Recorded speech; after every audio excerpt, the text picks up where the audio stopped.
I can start with you, Dr. Owen. The Bill and Melinda Gates Foundation has largely defined the role private philanthropy can play in dealing with global public health. How has your approach to supporting innovative ideas and approaches helped in tackling MTDs? As you all know, impressive gains were made in the pursuit of our last roadmap. Even so, we did not achieve many of the 2020 roadmap's targets, even before COVID-19 changed everything. Our last roadmap showed that reaching our goals is not inevitable. Still, I'm cautiously optimistic that this time will be different. Not just because we are working together as a community better than ever, but also because we are being smarter, focusing our science and innovations both on global disease perspectives and on country-driven and country-led solutions. Now, more than ever, innovation is critical, from research and development of new diagnostics and products to how we implement programs and how we advocate for NTDs. We will not finish the job with the tools we have now. Take onco as a simple example. It's hard to believe that for an ancient disease, we still don't have a drug to kill the adult parasite, nor a better diagnostic than the archaic skin SNPs. Investing in product innovation is one area where philanthropic partners, like the Gates Foundation, can take risks where others cannot. Second, we must innovate in how we implement NTD programs. That means things like leveraging new microplanning strategies and digital tools, and investing in delivery platforms that benefit multiple diseases and integrate into health systems. Third, we need fresh approaches to resource mobilization, both for donors and for domestic funding, not least in an environment where COVID-19 has strained budgets and political attention. Rejecting business as usual is never easy, but this community has proven time and again that with strong partnerships, we can defy the odds. To finish the job in which we've all invested years of time and hundreds of millions of dollars, we must continue to work together even more. Luckily, we have amazing examples of partnerships to build from. Take WHO AFRO's ESPN, which works with African governments to implement effective and efficient drug delivery programs focused on data. Or look at the long-standing partnerships between WHO, pharmaceutical companies, and implementing partners, which allow over 1 billion NTD treatments annually to reach people in need, and ultimately have led to 33 countries eliminating at least one NTD. And all of this is possible because of the long-standing commitment of donor governments, like the US, the UK, and the UAE, and also private philanthropy organizations like the End Fund. Almost a decade after the London Declaration, the new roadmap is ushering in a pivotal new chapter, where countries will lead the way, our partnerships will work smarter, our innovations will be targeted to impact, and where we will focus on the health of people and systems to create a world without NTDs. Thank you very much, Dr. Owen, for giving us a perspective of the Bill and Melinda Gates Foundation. Now to Emily Wainwright of USAID. Now, your country has been a vocal champion and one of the largest financial contributors to global NTD efforts. So what aspects of progress do you find inspiring? The NTD community has shown the dramatic change that is possible for public health when the private sector, countries, donors, NGOs, and researchers come together around a common goal. I've been inspired by the dramatic progress achieved in such a short time. 10 years ago, much of what has been accomplished was considered aspirational. Since then, thousands of districts around the globe have been surveyed for multiple diseases. A handful of committed companies have donated billions of pharmaceutical products. And donors are providing approximately $300 million per year to countries so that over 1 billion people a year are reached. This is huge and a highly efficient global program that isn't just controlling disease, but eliminating disease. And presumably, Emily, you see prospects for expanded partnerships under the new roadmap. Many countries will achieve these targets for some diseases over the next 5 years if we stay the course. Looking forward, the new roadmap lays out a vision for completing the agenda, which will require expanding the partnership. 2 areas are critical. 1, We need to include more donors and manufacturers interested in innovation to develop better diagnostics and, in some cases, new treatment strategies.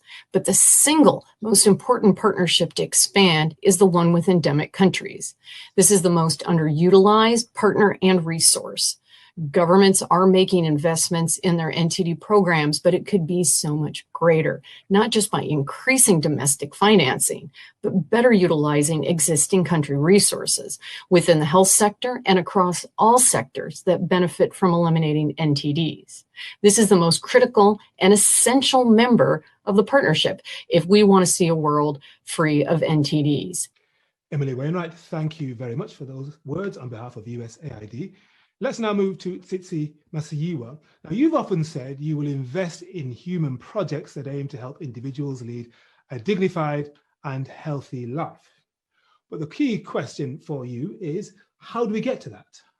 Congratulations on the WHO Control of Neglected Tropical Diseases team for the launch of the roadmap, Ending the Neglect to Attain the Sustainable Development Goals. Thank you so much for this opportunity to be part of a very historical event. We will do our part as philanthropists from Africa to ensure that our aspirations to ending the neglect of NTDs by 2030 are achieved. Now, in order to promote a dignified and healthy way, we have to understand the complex and unique nature of the people who are right at the center of the problem that we are trying to solve. It cannot be a one-size-fits-all approach. So thankfully, the roadmap tackles the different diseases with the unique context of each country in mind. The roadmap strategic pillars foster the paradigm shift that is necessary for guiding how we interact with vulnerable and marginalized communities with dignity. We have to educate our communities on the root causes of their condition, and also empower them with the tools to prevent the spread of disease in their communities.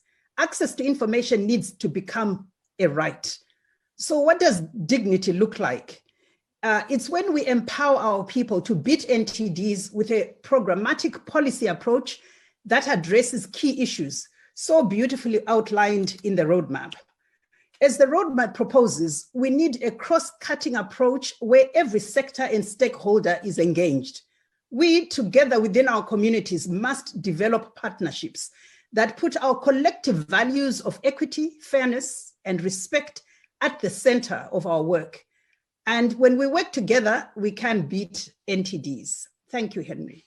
Thank you very much. And let me just ask you this supplementary. How confident are you that this approach can help in achieving those roadmap targets? 100%. I think the beauty of the approach is it's cross-cutting, is collaborative. And there's a willingness among all the key stakeholders to invest the necessary human resources that is needed and the capital in order to eliminate and tackle these diseases. Thank you very much indeed, Tsitsi Masiyiwa, for all your philanthropy and your enthusiastic support for what we're doing today and going forward. Let's now go to Dr. Kizito Ogunsan, who is the director of NTD NGO Network. Here's a question for you. I mean, NGOs play a crucial role in supporting country-led programs. They also generate evidence for the uptake of strategy and delivery of a range of interventions for NTDs. So how is the network working to ensure successful partnerships? Since its inception in 2009, the Neglected Tropical Disease NGO Network, or NNN, has placed partnership in its core as a forum for NGO partners working together to beat NTD. The NNN works to support positive impact through working with endemic countries under WHO guidelines. The NNN serves a unique role in partnership building. While its members are NGOs, NNN approach to membership is inclusive. Our annual meeting and working group includes donors, government staff, and researchers, enabling the sharing of practices and ideas. All partners can pick on common themes and customize them to suit country needs. NNN membership has grown substantially to over 80 members worldwide today. Good to see that your membership is expanding, but what role can the NNN play in achieving the targets, the ambitious targets of the new roadmap? with the new roadmap, the NNN will provide a broad-based platform for action toward the 2030 targets and will serve as a community of practice for NTDs. On this year's Global Hand Washing Days, we made a commitment to hand hygiene for all. We are supporting the implementation of the Wash NTDs toolkit and are contributing to the WHO Global Strategy on Wash and NTDs, a companion document to the roadmap. These are some of the ways in which we are mobilizing cross-sectorial support from across the NGO community, governments, and donors. Dr. Ogunsan, thank you very much. Now we're going to transition from NGOs to big industry, and Greg Perry speaks on behalf of the pharmaceutical companies. Let me ask you this question, Greg. I mean, your members have made a huge contribution to sustain the global scale-up of programs through the donation of medicines, which is commendable. But what are the key areas of partnership that have facilitated success? Thank you very much, Henry. Indeed, this industry and, of course, a number of selected companies have a long-term commitment to combating NTDs, and as been mentioned by yourself and others, a substantial amount of investment made in donation schemes, in R&D, in supporting awareness, which is what we will continue to do. I think just a couple of overall points. Of course, what partnerships bring is enabling each and every actor to bring in their own competitive advantage, if you can call that, their own speciality into the project. And that is fundamentally important. It may sound just like a normal thing to say, but it's not. In the area of access and delivery, we have a highly complicated chain of supply and delivery, and that cannot be underestimated how difficult that is.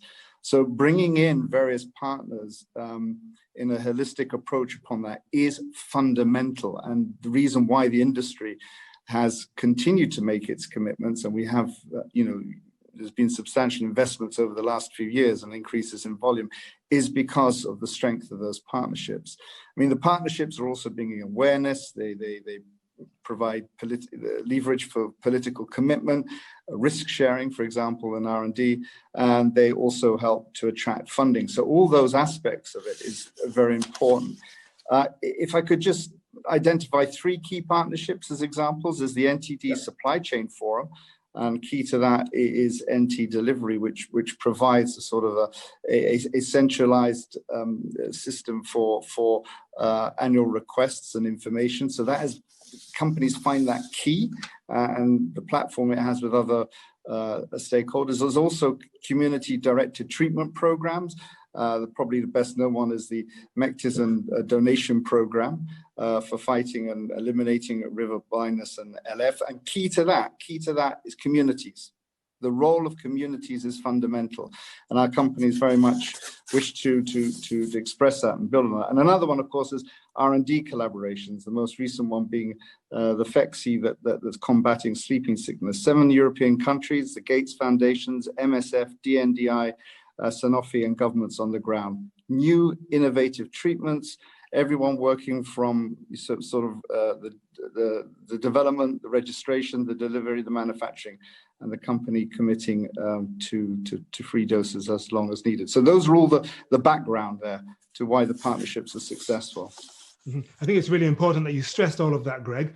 I mean, we can see how partnerships and collaboration, from production to development to delivery, is being tested right now with the rollout of the COVID vaccines. We're seeing problems in the EU and the UK right now. So thinking about partnerships and collaboration, what new opportunities do you see in expanding that collaboration with the new roadmap over the next 9 or so years? Yeah, first of all, I think it's important to say the industry fully endorses this roadmap, and we do see it as creating opportunities for building on existing partnerships and new ones, public-private, private-private, which I'll just come to, and also let's not forget public-private people, which is again communities. I think we're open to looking at sort of new approaches to the collaboration, looking at issues like implementing the sustainability and investment case that needs to be made, working on new access models, looking at how other parts of the private sector could co-finance and be involved in programs. There's been some interesting developments there where pharmaceutical companies working with other sectors of the private health care industry, like in diagnostics. And of course, we're open to increasing cooperation, anything at the last mile. But what I do want to emphasize is this: if we want to ensure greater developments and more impact, I think we've got to do a number of things. One, we should be looking at some sort of incentive mechanisms that are out there, whether it's advanced market commitments, whether it's priority review vouchers, and ensuring that we maintain funding for high risk phase 2 research. I think we need to look at streamlining regulatory procedures, data sharing and pooling, but we need rigorous monitoring and evaluation. We need strong domestic and community ownership, and we need, of course, domestic mobilization and a commitment at the national level that all of this is part of an overall framework for health. Excellent. Greg Perry, on behalf of the IFPMA, thank you very much indeed for joining us. Let's move on now to the African Research Network for NTDs, and John Amwasi speaks on their behalf. Let me ask you this question, John. The WHO recommendations and guidance, including strategic documents such as the roadmap, are based on science and evidence. Got to follow the evidence, the science. What are your perspectives on the key scientific questions that need to be addressed over the next decade? Oh, many thanks, Henry. It's a pleasure to be with you today. Now, before we even get to talk about key scientific questions, let's take a step back and talk about who is asking these key scientific questions that need to be addressed over the next decade. This is just as important as the questions themselves. Now, when it comes to NTDs, the disparities, which are the heart of these diseases, are also reflected in the opportunities available for posing these key scientific questions. Perhaps this also needs to be looked at scientifically. To pursue an integrated approach, instead of a disease-specific approach, as we have mentioned about this roadmap, we need to focus on the core of NTDs, poverty and disparities. We have come a long way in understanding this, but there is still a whole lot we do not know. So the application of socio-anthropologic research methods to investigating NTDs and informing the implementation of NTD control and elimination efforts will be critical. Second, the rude insertion of COVID-19 into an already complicated health equation means now rather than later, and likely for a long time to come, we need to find out how NTDs interface with COVID-19 at various levels. I'll speak about two major levels. One, the medical level, where we seek to understand how the endemicity of NTDs impacts on risk for COVID-19 infection, severity of disease, implications for medical interventions, including the development of diagnostics. And the other level is more of the public health level, where we need to understand how COVID-19 has and continues to impact on NTD control efforts and how to mitigate these. And the third scientific question would be the fact that we have a roadmap that suggests that there is an end to the road. We need accelerated efforts to bring to the field novel diagnostics and medicines, which will help us go the last mile towards elimination and eradication. Without these, we will not be able to make it to the end of the road. Thank you very much for that. What about this then? What role can your network, the African Research Network for NTDs, play in strengthening research capacity, because you were focusing on that, on the continent over the next 10 years? How can you influence things? No, thank you very much, Henry. I think it's a really important question you ask, because the African Research Network for NTDs and our partners worldwide, I must emphasize, are in a unique position to provide the critically needed science and evidence required to inform the implementation of the NTD roadmap. This is because it involves leading Africa-focused researchers across the globe who understand from a very personal perspective how these diseases are affecting people, especially in low middle income countries. As Dr. Tedros already implied, we now have the map. It's now time to walk it. And the role the ARNTD could play with several partners is the following. We would like to be a robust and close to the action channel for providing funding support to the research agenda of African scientists. Also would like to be a loud voice, amplifying the sufferings of our brothers and sisters across low middle income countries, which we can appreciate in close proximity to them by advocating for the implementation of what we already know works and just putting that on the ground and improving the situation. ARNTD and our partners are looking to provide the catalyst and the strong linkages for improved South-South and North south or south-north, however you want it, collaboration. We're already doing this, and we're collaborating with the USAID and the UK Aid through the core NTD to run the small grants program, which is already achieving so much in promoting and strengthening research capacity across the continent. And then finally, as a continent-wide network, we're interfacing with several partners across the globe, as I've already emphasized, and we're in a strong position to truly promote this integrated research approach or integrated approach, which has been espoused by this roadmap, by overcoming perennial barriers of language, geography, discipline, and disease as a network that cuts across the entire continent. Thank you very much indeed to John Amwasi on behalf of the African Research Network for NTDs. You sound like you're really ready for this, so it's good to see the enthusiasm and the energy, and that brings our panel on partnership catalyzing success to a close.